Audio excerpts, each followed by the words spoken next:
podcast est réalisé avec le soutien précieux de More. Parce que nous sommes des entrepreneurs tout comme vous.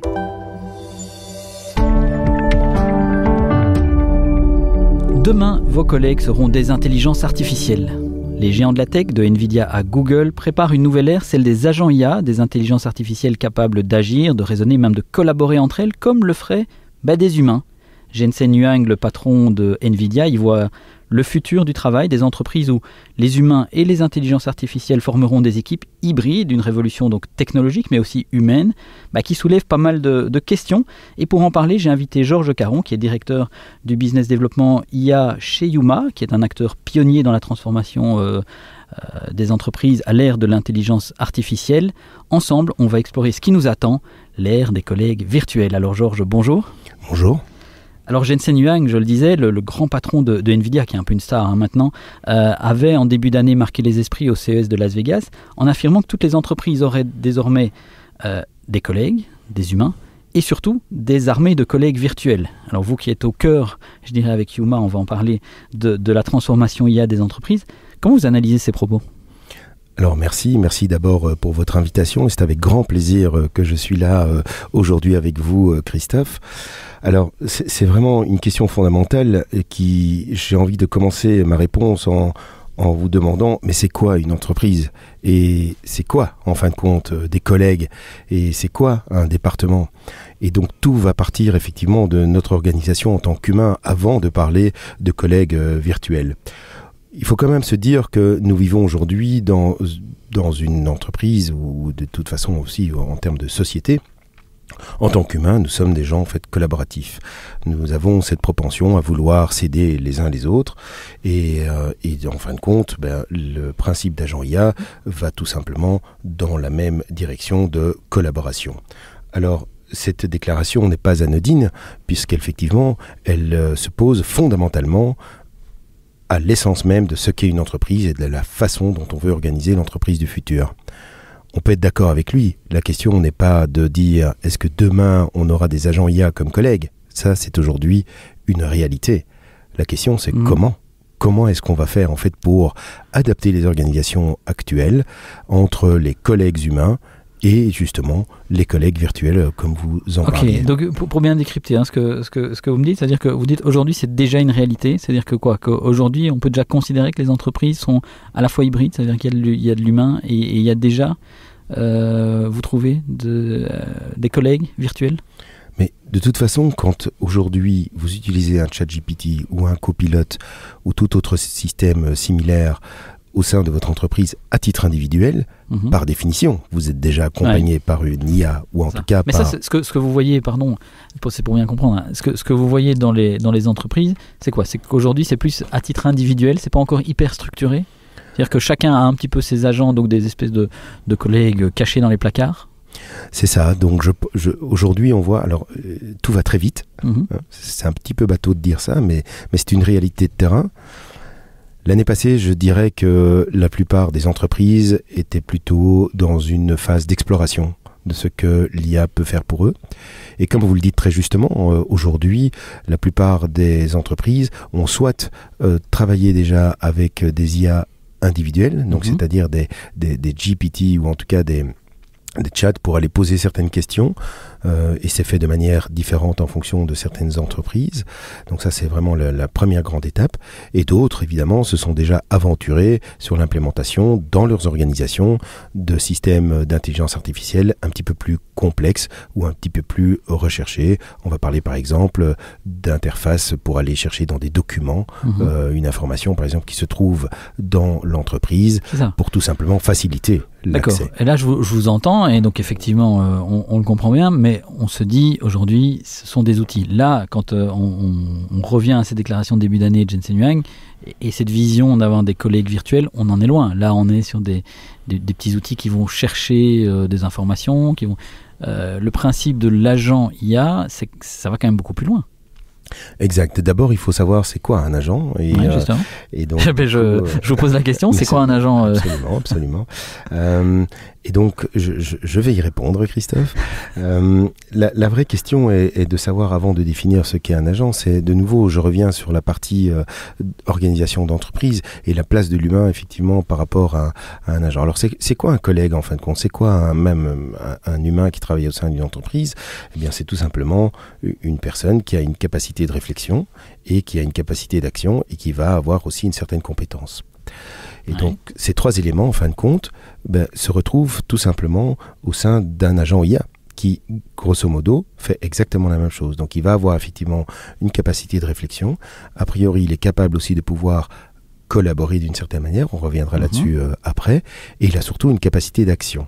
D'accord. D'action, par exemple, ça veut dire quoi? Ça veut dire qu'il peut envoyer des mails, qu'il peut aller chercher une photo sur un serveur et l'envoyer sans aucune intervention humaine, c'est ça le... Voilà, c'est exactement ça. Donc il va pouvoir non seulement envoyer un email, mais il va pouvoir éventuellement aussi le préparer, il va pouvoir y adosser une information qui est pertinente.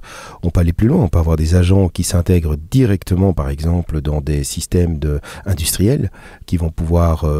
notifier certaines erreurs, par exemple, dans des chaînes de production. Donc évidemment, il y a une multitude de choses qui sont possibles et ça revient à la question de change management, du coup, en tant qu'entreprise. Ça on en parlera juste un petit peu, mais pour qu'on reste bien sur la compréhension de l'agent IA et de ce que ça implique, vous avez déjà implémenté des agents qui tournent vraiment de manière, entre guillemets, industrielle dans des entreprises qui sont plus du test? Tout à fait. Et vous avez un exemple que vous pouvez nous partager? Absolument. Alors, le concept d'agent, aujourd'hui, est assez complexe à de toute façon, d'une part, comprendre, mais aussi de la façon dont il fonctionne. La plupart des systèmes agentiques aujourd'hui qui sont mis à disposition, vous parliez vous-même d'outils, sont des outils, en fin de compte, relativement déterministes, qui sont des séquences sur lesquelles on va mettre des agents.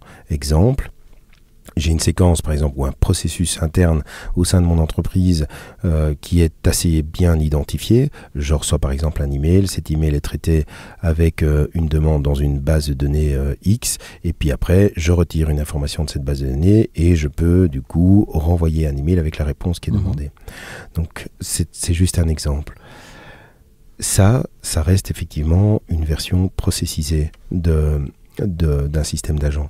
On peut avoir là-dedans, par exemple, 2 ou 3 agents différents qui vont pouvoir intervenir dans ce processus. Mais ça sous-entend que du coup, l'humain, bien entendu, mais l'entreprise aussi, doit orchestrer effectivement tous ces agents. L'orchestration, ça va être simplement le fait de dire, dans la séquence, le premier agent va effectivement effectuer une tâche, puis le deuxième, puis le troisième, puis le quatrième. Un des soucis de ce genre de système, c'est de savoir justement comment est-ce que je dois d'abord créer mes séquences et qu'est-ce qui se passe quand un de ces agents n'a pas l'information ou du coup effectivement là, ça bug. Ça va bugger effectivement. Alors au sein d'Yuma justement nous avons réfléchi à cette question et nous sommes venus en fait avec un système d'acteurs. Alors système d'acteurs c'est quoi?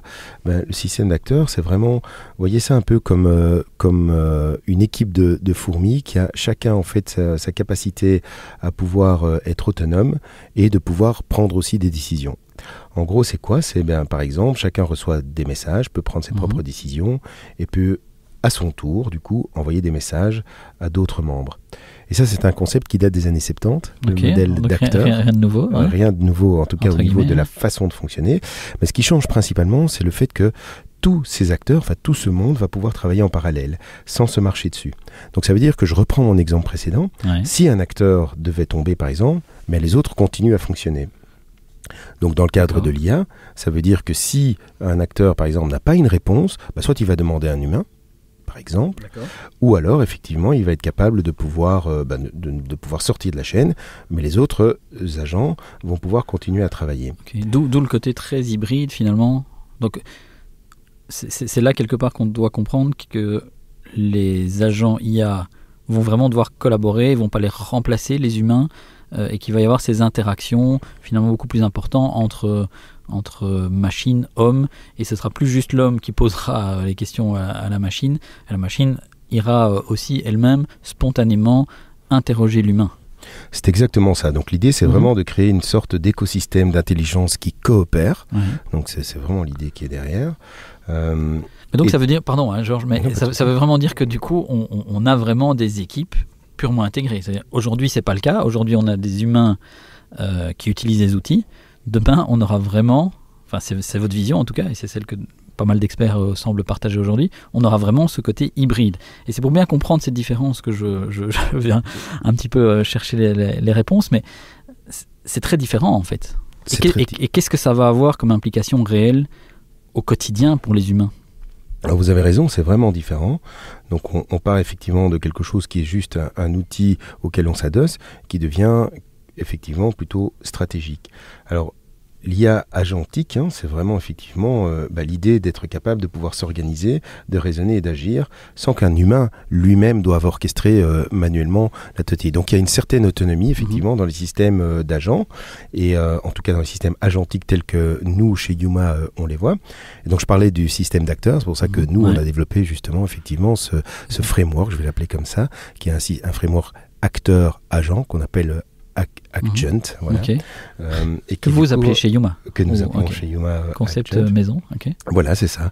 Et qui donc effectivement est un système d'agents autonomes, mais qui du coup vont pouvoir prendre des décisions, agir, mais surtout elles vont pouvoir collaborer entre elles, d'une part, mais aussi collaborer avec l'humain. Et ça répond. Pardon, je vous interromps, mais vraiment pour avoir ma réponse, l'humain, qu'est-ce que ça va changer, je veux dire, dans son quotidien, d'avoir cette machine qui va vraiment interagir et qui ne sera plus un outil. Au quotidien, ça va changer comment ? Oui, alors, ce que vous dites est fondamental, dans le sens où il faut en fait que ces systèmes restent souples, créatifs et que l'on ait effectivement des équipes qui sont autonomes. Il faut bien vous dire qu'en fait, un agent a quand même évidemment des limitations. Enfin, déjà de manière générale, l'IA, aussi puissant que ces agents puissent être, par exemple, ils n'ont pas de conscience ou ils n'ont pas de valeur, ils n'ont pas de système de valeur. Ils ne savent pas, par exemple, ce qui est désirable, ils ne savent pas non plus ce qui est éthique. Donc, ce sont toute une série de limitations, effectivement, dans ces agents que l'on va voir. Et c'est pour ça, effectivement, que l'humain doit rester au centre de tous ces systèmes qui doivent être mis en place. Et pour répondre à votre question, l'humain, quelque part, joue ce rôle de chef d'orchestre. Il doit donner, par exemple, les directions. C'est lui qui va fixer les priorités. C'est lui qui va éventuellement valider des résultats qui vont aller, évidemment, dans une vue plus holistique de l'entreprise. Donc, ça veut dire quoi ? Que chaque humain deviendra plus un manager d'IA ? Sans doute, oui, je pense. On peut et dire donc ça. quoi, on va avoir besoin... Non mais je réfléchis aussi, ça veut dire qu'on va avoir besoin de nouvelles compétences, même à des échelons dans les organisations où on n'est pas des décideurs. On va devoir upgrader les gens à pouvoir prendre ces décisions, même si ce ne sera pas à gérer des équipes d'humains, mais à gérer des équipes d'IA. Alors, je vais répondre à titre personnel ici. Je pense fondamentalement que c'est exactement ce vers quoi on va aller. Et c'est le challenge des entreprises aujourd'hui. C'est de trouver justement, effectivement, d'une part, comment est-ce que j'adapte la compétence des gens qui sont en entreprise. C'est facile de dire human in the loop, donc vraiment garder l'humain au centre des attentions et qui peut effectivement orchestrer certaines décisions ou les valider. Mais qu'est-ce que ça veut dire en fait en réalité dans le quotidien de l'entreprise ? Moi, j'aime bien dire les agents pensent, l'humain décide. Et comme je le dis, c'est à titre personnel que je parle. Mais donc, ça veut dire quelles sont les décisions qui vont être prises par les agents et est-ce qu'elles servent vraiment les objectifs réels d'une entreprise ou d'une recherche ou de la société de manière générale. Donc oui, je pense que certains profils, si peut-être pas tous, devront monter en compétences et d'une part, la formation, bien entendu, mais aussi la réattribution ou la recréation, en tout cas des organisations au sein des entreprises, sont fondamentales et vont faire qu'un projet IA aura du succès ou fonctionnera ou pas. Ça, c'est une certitude. Oui. Je peux pas ne pas vous poser la question. Donc, effectivement, là, on parle de complémentarité. On parle d'agents IA et d'intelligence artificielle qui vont dans leur coin mener de manière autonome un certain nombre de tâches, qui vont se coordonner avec l'humain, mais jusqu'où on ira vers un remplacement aussi. C'est-à-dire que j'imagine qu'il y a des tas de tâches qui vont pouvoir être gérées de manière autonome par un agent ou par plusieurs agents. Hein. Vous évoquiez l'idée que plusieurs agents pouvaient être combinés. Forcément, il y a des tâches qui vont disparaître chez les humains, et donc il y aura des jobs probablement. Alors je sais, c'est la question bateau, mais c'est quand même intéressant de vous entendre là-dessus. Il y a quand même on va quand même un step plus loin que l'IA générative telle qu'on la connaît aujourd'hui. C'est-à-dire qu'il y a quand même des métiers qui vont souffrir, qui vont disparaître, des jobs qui vont être supprimés. Alors, je vais vous répondre, Christophe, de manière très franche. La réponse est oui, bien sûr. Mais je pense que c'est l'histoire du monde. Et ça s'est vu, en fait... C'est rare, parce qu'en général, les gens ont toujours tendance à dire qu'on va libérer du temps à l'humain. C'est une partie de la réponse, mais je pense qu'elle est incomplète. Donc oui, je pense que certains métiers seront remplacés. Et ça revient du coup sur ce que je disais juste avant. Ça permet de repenser les organisations. Il faut bien se rendre compte que les humains resteront de toute façon dans un esprit de collaboration. Je crois plus à une symbiose entre la machine qui exécute et l'humain qui oriente. Et donc oui, ça demande sans doute peut-être à l'humain de se remettre en question sur certaines tâches. Est-ce que ça a encore du sens dans l'entreprise de demain d'avoir un humain qui te fait que de l'encodage, par exemple, comptable dans une entreprise? Est-ce que ça le rend heureux? Est-ce que ça le rend utile à l'entreprise et à la société de manière générale?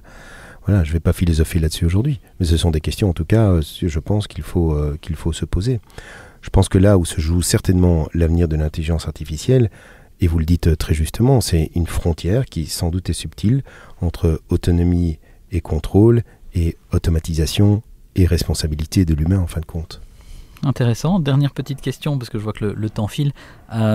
Pour revenir justement à cette déclaration de Jensen Huang en début d'année, où quelque part il mettait un peu les pieds dans le plat, enfin, en tout cas vis-à-vis du grand public, en explorant cette vision d'équipe hybride. On n'est pas tout à fait un an après, mais on est en fin d'année, ça fait quand même pas mal de mois.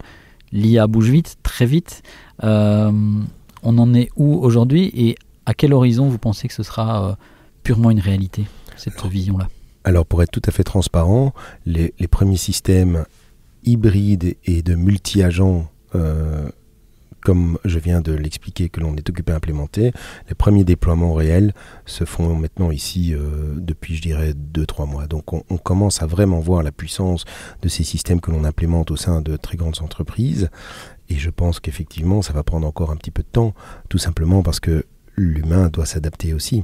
Raison pour laquelle on accompagne, je ne suis pas là pour faire de la publicité, mais on accompagne vraiment et on met beaucoup d'efforts dans l'accompagnement des entreprises, au-delà de la formation uniquement, mais aussi de dire, ok, repensez vos organisations, comment est-ce que vous voulez effectivement vous assurer que du coup l'humain reste effectivement dans sa responsabilité vis-à-vis de son job, de son département ou de son entreprise de manière globale. Ben merci Georges, on se retrouve dans un an pour faire un point? Absolument, avec grand plaisir Christophe, merci.